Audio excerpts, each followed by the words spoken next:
இப்போது back side paper cutting வச்சுட்டு அதில் இருக்கிற ஆம்ஹோல் ரவுண்டு சைடு எல்லா அளவும் அதில் இருக்கிற மாதிரியே மார்க் பண்ணுறேன். சைடில் ஸ்கேல் வச்சு ஸ்ட்ரெயிட்டாக கோடு போட்டுக்கோங்க. இப்போது ஃப்ரண்ட் நெக்கு அளவு ப்ளவுஸை வச்சு கரெக்டாக துணியை மடித்து வச்சு மார்க் பண்ணுங்கள்.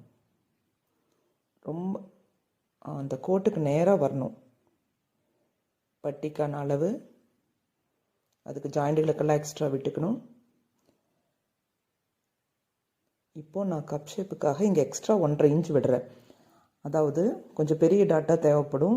பேக் சைடு அளவுக்கே வச்சோம்னா டாட் பிடிச்சதுக்கப்புறம் பட்டி இல்லை செஸ்ட் பார்ட் ரொம்ப சின்னதாக போயிடும். பிரஸ்ட்டு ரொம்ப இறுக்கமாக இருக்கிற மாதிரி இருக்கும் ப்ளவுஸு. ஃப்ரண்ட் நெக் வந்து ஃப்ரெஞ்ச் கர்வ் வச்சு மார்க் பண்ணிக்கிறேன்.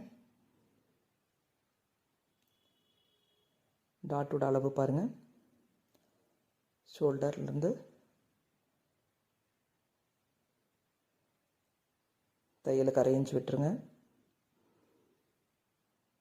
இங்கேயும் கப் ஷேப்பில் எவ்வளோ லூஸ் விட்டுருக்காங்கன்னு பார்த்து செக் பண்ணிவிட்டு அப்புறம் கட்டிங் பண்ணுங்கள்.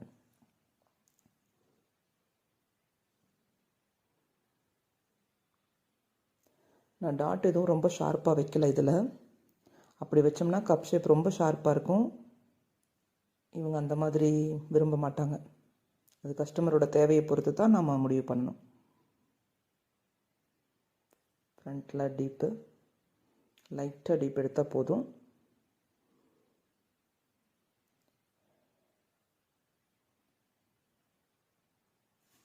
ஓகே, இப்போது இங்கே கூட டாட் சைடு ஒரு 1/4 இன்ச் எக்ஸ்ட்ரா வர மாதிரி நெக்லைன்லேருந்து கிராஸாக ஒரு கோடு போட்டுட்டு அங்கே தான் கட் பண்ணுறேன். அப்போ கப் ஷேப்க்கு இன்னும் கொஞ்சம் கூட இந்த சைடும் லூஸ் கிடைக்கும், இழுக்காமல் இருக்கும். 4.25 இன்ச்சில் மடிச்சுட்டு டாட்லேருந்து கட் பண்ணுங்கள். பட்டிக்கு எங்கே மார்க் பண்ணியிருந்தோமோ அது வரைக்கும் இங்கேயும் பட்டிக்கு மார்க் பண்ணியிருக்கிற இடத்துலேருந்து கட் பண்ணுங்கள். டாட்டோட லென்த்தெல்லாம் அந்த அளவு ப்ளவுஸ் வச்சு பார்த்துக்கிறேன். இதில் அளவு ப்ளவுஸில் என்ன அளவு இருக்கோ அதே கேட்டிருந்தாங்கன்னா அதே அளவு பிடிச்சிருங்க. இங்கே 2வது டாட்லேருந்து ஃபஸ்ட் டாட்டுக்கும் 3rd டாட்லேருந்து ஃபஸ்ட் டாட்டுக்கும் இடையில அட்லீஸ்ட் 1.5 இன்ச்சாவது கேப் இருக்கணும். அந்த மாதிரி பார்த்துக்கோங்க. அப்போ தான் கப் ஷேப் நல்லாயிருக்கும். இல்லைன்னா ரொம்ப ஷார்ப்பாகிடும். பேக் சைடு அந்த விளிம்பில் போட்டிருக்கேன்.